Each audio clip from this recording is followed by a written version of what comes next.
Assalamualaikum warahmatullahi wabarakatuh. Perkenalkan kami dari kelompok 7, kelas B, pengantar akuntansi. Kali ini kami akan menjelaskan materi tentang sistem informasi akuntansi. Sebelumnya, perkenalkan nama saya Muhammad Farah Sazim dengan NIM 24 10 11 6 045. Perkenalkan, nama saya Anissa Dwi Nugra dengan NIM 24 10 11 6042.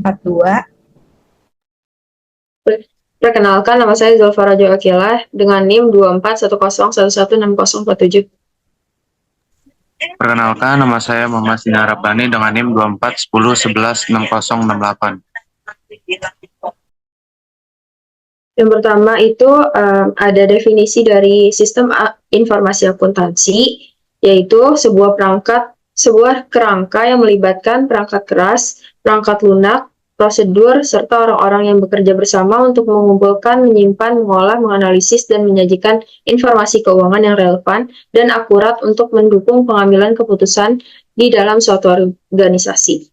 Prinsip-prinsip dasar SIA ada 5 yang dirumuskan oleh AICPA atau American Institute of Certified Public Accountants. Yang pertama ada keamanan, di mana akses dalam sistem serta datanya dikontrol dan juga dibatasi hanya untuk orang yang berwenang saja. Yang kedua, kerahasiaan, yakni adanya perlindungan informasi yang sensitif dari ungkapan yang tidak sah. Yang ketiga, privasi, yang mana pengumpulan, pengungkapan, serta penggunaan informasi pribadi mengenai pelanggan dilakukan menggunakan cara yang lebih privat dan tepat. Yang keempat, memproses integritas, di mana pemrosesan data dilakukan secara lengkap, akurat, tepat waktu, dan juga dilakukan dengan otorisasi yang tepat. Yang kelima, ketersediaan, di mana sistem informasi akuntansi tersedia untuk terpenuhinya kewajiban operasional yang sesuai dengan kontrak. Oke, selanjutnya itu ada tahap-tahap penyusunan sistem akuntansi. Yang pertama itu ada analisis. Di dalam tahap ini, pengembang sistem melakukan analisis mengenai data-data apa saja yang harus dikelola, informasi apa saja yang harus dihasilkan, apa saja entitas, dan bagaimana relationship-nya. Yang kedua itu ada perancangan atau desain. Dalam tahap ini, pengembangan sistem merancang SIA dalam DBMS, Database Management System. Yang ketiga itu ada implementasi. Dalam tahap ini, pengembang sistem mengimplementasikan SIA dalam organisasi. Permasalahan yang biasa terjadi adalah penolakan karyawan atas sistem baru. Di sini ada beberapa metode yang dapat dilakukan untuk mengatasi permasalahan ini seperti phase-in, paralel, direct, big bang, dan lain sebagainya. Ya, selanjutnya ada sifat-sifat dari sistem informasi akuntansi. Yang pertama ada perpanjangan dari buku besar umum serta mencatat transaksi secara lebih detail dan spesifik. Yang kedua ada rincian transaksi. Buku besar pembantu mencatat transaksi yang dikelompokkan menjadi satu kategori transaksi yang sama. Lalu yang ketiga memisahkan debitur dan kreditur. Hal ini bisa membantu untuk memisahkan debitur dan kreditur yang satu dengan yang lainnya. Lalu yang keempat, memudahkan penyusunan laporan. Buku besar membantu mempercepat penyusunan laporan dan neraca saldo. Yang kelima, ada mendukung analisis. Dan yang keenam, ada menjamin keakuratan dan pelaporan. Selanjutnya ada kegunaan, kegunaan buku besar pembantu, yaitu yang pertama, memudahkan penyusunan laporan keuangan karena pencatatan yang lebih rinci. Yang kedua, mempermudah pencarian informasi mengenai jumlah akun dari pihak terkait. Lalu yang ketiga, ada pembanding ketelitian pencatatan buku besar umum karena berisi rincian saldo dari buku besar umum. Yang keempat, meningkatkan pengawasan internal. Lalu yang kelima, memberikan keterangan detail. Dan yang keenam, bahan pembagian tugas. Selanjutnya ada pengertian dari jurnal khusus. Nah, jurnal khusus ini adalah salah satu metode pemrosesan transaksi yang lebih efisien dalam sistem manual dengan menggunakan metode yakni jurnal khusus. Nah, jurnal khusus ini dibuat untuk mencatat satu jenis transaksi yang sering terjadi, yaitu jurnal khusus untuk mencatat pembayaran tunai. Nah, selanjutnya di sini ada macam-macam jurnal khusus. Yang pertama itu ada jurnal penjualan. Jurnal penjualan ini digunakan untuk mencatat setiap terjadinya penjualan barang atau jasa secara kredit. Jadi, setiap pencatatan transaksi yang dicatat dengan informasi seperti tanggal, nomor faktur, nama pelanggan, atau keterangan syarat pembayaran, jumlah penjualan. Nah, jurnal ini juga dapat membantu memudahkan pelacakan pendapatan. Jadi, intinya jurnal penjualan di sini untuk transaksi yang berkaitan dengan piutang dagang yang bertambah atau piutang dagang debit dan penjualan yang dicatat secara kredit. Nah, di sini ada studi kasusnya dari jurnal penjualan. Yang pertama itu contoh soalnya ada pada bulan April 2020, PT Sukses Kemilau diketahui mencatat berbagai transaksi penjualan barang dagang secara kredit dengan detail sebagai berikut. Di tanggal 5 April 2020, PT Sukses Kemilau menjual produknya kepada toko Matahari dengan total harga Rp700.000 dengan syarat pembayarannya 2/10 N/30 faktur nomor 011. Sedangkan pada tanggal 8 April, faktur nomor 012 dikirim ke toko Lili karena adanya penjualan barang dengan nilai Rp1.000.000 dan syarat pembayarannya adalah 1/10 N/60. Nah, jadi ini adalah cara menjawabnya. Di sini ada tabel, yaitu yang pertama itu ada tanggal, nomor faktur, keterangan, syarat pembayaran, referensi, dan jumlah dalam bentuk piutang debit, penjualan kredit. Nah, di sini tadi yang pertama itu ada di tanggal 5 April 2020. Di sini kita masukin 5 April 2020-nya dengan nomor faktur 011. Dengan keterangannya toko Matahari dan syarat pembayarannya itu tadi 2/10 N/30.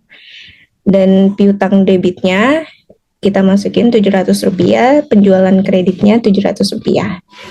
Nah, yang kedua itu ada di tanggal 8 April 2020 dengan nomor faktur 012. Dan keterangannya di sini adalah toko Lili dengan syarat pembayarannya kita masukin 1/10 N/60. Nah, jumlahnya karena tadi 1 juta, jadi kita masukin piutang debitnya 1 juta dan penjualan kreditnya 1 juta. Jadi jumlahnya di sini adalah Rp1.700.000.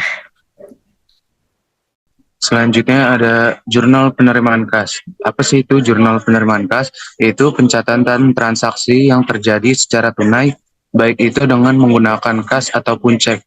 Jurnal ini dikenal juga dengan buku kas masuk, yang mana fungsinya adalah sebagai pencatatan transaksi, seperti penerimaan uang, penerimaan piutang, penjualan tunai, dan lain sebagainya. Di sini ada studi kasus.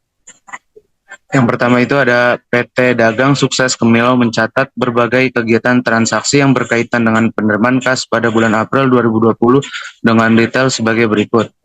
Pada tanggal 6 April 2020, perusahaan melakukan penjualan barang dagang dengan toko Bahagia dengan nilai Rp500.000. Kemudian pada tanggal 14 April, PT Dagang Sukses Kemilau menerima pelunasan faktur tanggal 5 April 2020 dari toko biru sebanyak Rp700.000 dengan potongan uang tunai sebanyak 2%. Sedangkan pada tanggal 26 April, PT Dagang Sukses Kemilau memperoleh pinjaman uang tunai dari Bank CBA sebanyak Rp2,5 juta. Di bawah ini adalah merupakan tabel jawabnya dari jurnal khusus penerimaan kas yang tadi 6 April penjualan tunai akan masuk di debit kas, kreditnya di penjualan. Kemudian lagi di tanggal 14 toko biru juga mendapatkan penerimaan kas sebesar Rp686.000, yaitu dari Rp700.000 dipotong uang tunai sebanyak 2%. Nah, selanjutnya itu di tanggal 26 pinjaman bank, kasnya di debit sebesar Rp2.500.000 dan akun lainnya sebesar Rp2.500.000.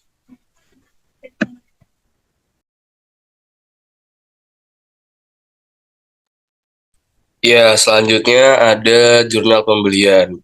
Apa itu jurnal pembelian? Jurnal pembelian adalah jurnal yang digunakan untuk mencatat transaksi pembelian barang dagangan secara kredit. Jumlah yang dibeli secara kredit dicatat dalam jurnal pembelian di kolom akun hutang. Maksudnya adalah pencatatan di kolom kredit sebagai hutang dagang dan pencatatan perlengkapan yang bertambah di kolom debit. Berikut ada contoh soal dan pencatatannya. PT Dagang Sukses Kemilau melakukan pembelian secara kredit di bulan April 2020 dengan detail di bawah ini. Pada tanggal 9 April, PT Dagang Sukses Kemilau membeli perlengkapan perusahaan dari toko Gunung seharga Rp150.000. Sedangkan pada tanggal 18 April, PT Dagang Sukses Kemilau membeli perlengkapan toko juga dari toko mewah senilai Rp300.000.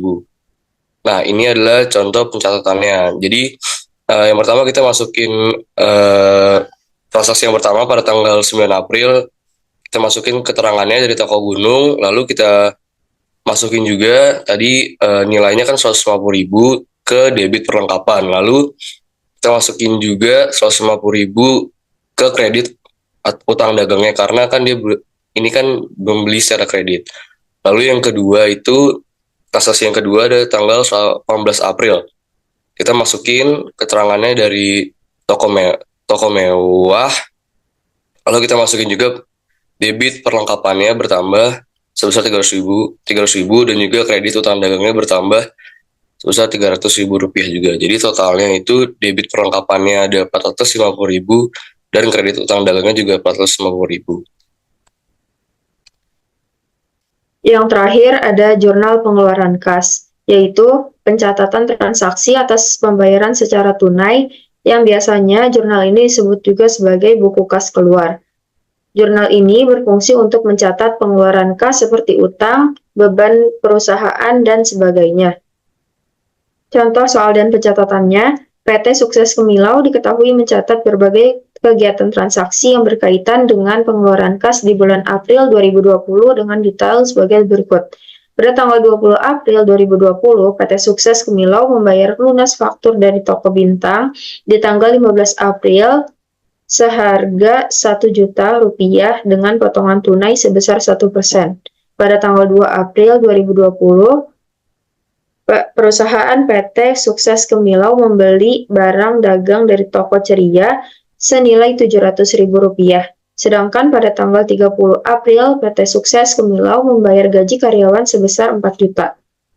Lalu tabel dari transaksi jurnal khusus pengeluaran kas itu, yang pertama ada tanggal 2 bulan April dengan keterangan pembelian tunai, yaitu sebanyak Rp700.000 yang masuk ke akun kas di kredit sebanyak Rp700.000. Yang kedua itu transaksi tanggal 20 April 2020 dengan toko bintang dengan pembayaran utang sebesar 1 juta dan dibayar secara kredit sebanyak 990.000 karena ada potongan 1%, yaitu sebesar 10.000. Yang ketiga, tanggal 30 April 2020 membayar gaji karyawan sebesar 4 juta rupiah, yaitu masuk ke akun lainnya di debit dan juga kas di kredit sebesar 4 juta rupiah.